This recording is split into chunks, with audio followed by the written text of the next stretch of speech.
It was during Richard Nixon's presidency that the Watergate scandal took place, and it was because of the scandal that Nixon was forced to resign his presidency on August 9, 1974. According to the timeline on the National Cold War Exhibition website, on June 17, 1972, the scandal was caused by a break-in by 6 burglars who were caught in the offices of the U.S. Democratic National Committee at the Watergate Building in Washington, D.C. They were arrested, and with further investigations, it was revealed there was a conspiracy among the burglars and some of the advisors of the president. They were hired by a president's committee to help re-elect Nixon for presidency. However, it was through the scandal that important changes were made.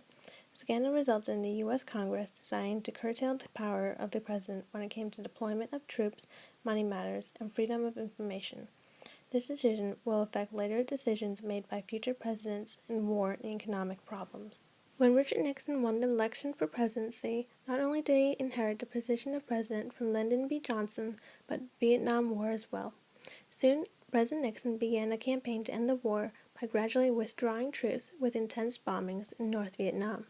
However, repeated attempts to negotiate a settlement between the U.S. and North Vietnam failed, and after discovering another North Vietnamese plan resembling a brutal Tet Offensive, Nixon ordered a massive bombing campaign of Viet Cong bases in the north and south in December 1972. Then, on January 15, 1973, President Nixon suspends and ends military offensive against North Vietnam, as well as having peace talks with Secretary of State Henry Kissinger and North Vietnam leader Le Duc Tho. The Strategic Arms Limitation Talks Second, which was also known as SALT II Treaty, was a treaty between the U.S. and the Soviet Union to further reduction of nuclear arms. As stated in his inaugural address, President Carter wanted nuclear weaponry to be completely eliminated. It was not until January 27, 1977, that President Carter ordered for discussion on SALT II Treaty to go ahead. Carter proposed that both the U.S. and the Soviet Union significantly reduce their nuclear weapons. The General Secretary and leader of the Soviet Union, Leonid Brezhnev, not only refused the proposal, but also claimed that it was nothing but American propaganda. However, President James Carter and Leonid Brezhnev soon reached an agreement and held a signing ceremony 2 years later on June 18, 1979. The Soviet invasion of Afghanistan in 1979, however, led the Senate to refuse to ratify the treaty. Regardless, both sides honored the respective commitments laid out in the negotiations. William Campbell served as a watch officer at the CIA Operations Center from March to November 1977.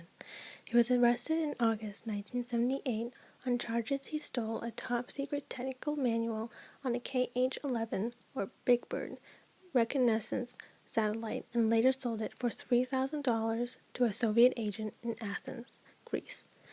According to the Department of Defense website, the satellite was used to monitor troop movements and missile installations in the Soviet Union. Camp Piles had resigned from the CIA in November 1977, disappointed after being told that he was not qualified for work as a field agent. However, before leaving the agency, he stole a copy of the KH-11 manual. He then traveled to Greece in February 1978, where he contacted a Soviet military official. Not long after Campbell's return to the U.S., the CIA began investigating possible leaks concerning the KH-11, since the Soviets were beginning to take countermeasures against the collection platform. Campbell's identification as a suspect was backed by a receipt of letter to a CIA employee from Campbell's in which he mentioned frequent meetings with a Soviet official in Athens. He hoped to be hired by CIA and admitted during a job interview that he had met the Soviet agents in Athens in what he intended as a disinformation exercise to prove his abilities as a first-rate agent.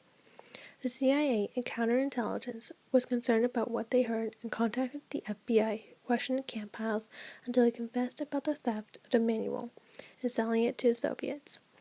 The former CIA employee claimed that his objective had been to become a double agent. He was sentenced on 22nd of December to 40 years in prison.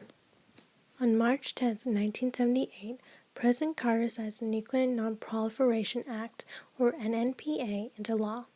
The United States passed the Nuclear Non-Proliferation Act in an attempt to prevent an increase of nuclear weapons and to ensure the security of the United States. The countries that signed the international NNPA agreed to prevent the spread of nuclear weapons in return for U.S. knowledge and materials. In addition, the U.S. would aid countries in their effort to identify domestic sources of alternative energy consistent with economic material resources and in compliance with environmental standards in that country. In this way, the U.S. would be able to ensure the control over all information, technologically, and materials relevant to nuclear activities. In response to the Soviet Union's invasion of Afghanistan, Jimmy Carter declared in his State of the Union address on January 23, 1980, that any attempt by any outside force to gain control of the Persian Gulf region will be regarded as an assault on the vital interests of the United States of America.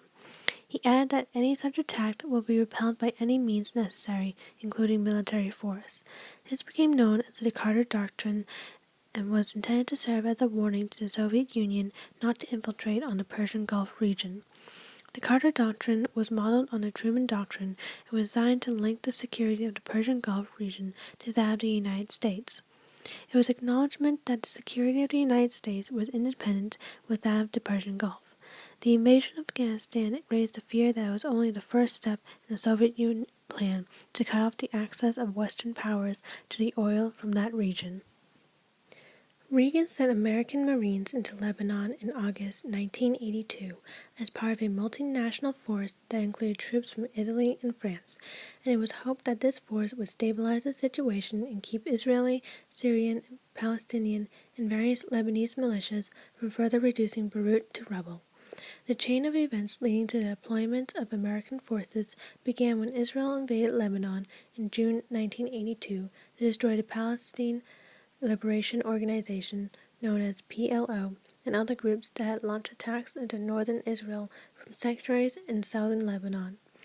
On September 14th, President Gemayel was assassinated, and in response, Israeli troops moved into Beirut and violated the agreement under which PLO forces had been removed. At the same time, Christian militias entered the Palestinian refugee camps at Sabra and Shatila and killed over 700 people. This prompted Reagan to send the Marines back to Beirut in hope of creating a stable environment that would allow the Lebanese government to restore order. The conflict in Grenada began in 1974 when Grenada gained independence from Britain. Corruption and political repression were trademarks of successive Grenadian prime ministers. Also, the death of the Prime Minister Maurice Bishop on October 19, 1983 set a chain of events into motion. It was early on the morning of 25th of October, a combined force of 7,000 military troops from the United States, Jamaica, Barbados, and the 6 OECS states landed on Grenada by sea and air. President Reagan's 25th October announcement of the rescue mission outlined the main reason for the operation. It was to ensure the personal safety of between 800 and 1,000 U.S. citizens on Grenada, to forestall further chaos, and to assist in a joint effort to restore order and democracy there. He also strongly emphasized that the operation had been mounted in response to an urgent formal request from several Eastern Caribbean states. On July 3, 1988, the USS Vincennes, which mistakenly shot down an Iranian civilian airliner over the Persian Gulf in July 1988, had gained a reputation for being an overly aggressive robo-cruiser, according to an account reported by September 1st by the commander of another U.S. warship on the scene at the time. Captain Will C. Rogers III had no good reason for shooting down the Airbus, and probably provoked a sea battle with Iranian gunboats that preceded the incident. However, on a different note, the release of the probe had indicated the report found that human errors induced by combat stress had led the U.S. crew to believe that the approaching civilian Airbus was a hostile F-14 fighter. But the Defense Secretary Frank C. Carlucci and Adam William J. Crowe, chairman of the Joint Chiefs of Staff, argued that the errors were not crucial, and that Iran itself was chiefly responsible for the tragedy. They endorsed the Navy team's recommendation that none of the Vincennes officers or crewmen be punished for their mistakes. Though the PLO wanted to talk with the U.S., it was not done without effort on Arafat and the PLO's part. The UN General Assembly voted to meet in Geneva, Switzerland, since U.S. refused to grant Arafat a visa into the U.S. If the PLO met the conditions of the UN, they had a presidential pledge to start a dialogue. Arafat secretly pledged to the United States that he would fulfill its conditions in his December 13, 1988 address, but Arafat broke this promise, and the United States found his statement unsatisfactory. To avoid losing the opportunity, Arafat went further at a press conference the next day, saying, "Our desire for peace is strategic and not a temporary tactic." He stated that the PLO accepted the UN Resolution 242, promised recognition of Israel, and renounced terrorism. Arafat concluded with, "We want peace, we are committed to peace, and we want to live in our Palestinian state and let others live." Responding to the PLO's public pledges of this policy change, Sholette quickly announced that the U.S. conditions were met and a U.S.-PLO dialogue began in Tunis. Those talks ultimately led to the 1991 Madrid Conference.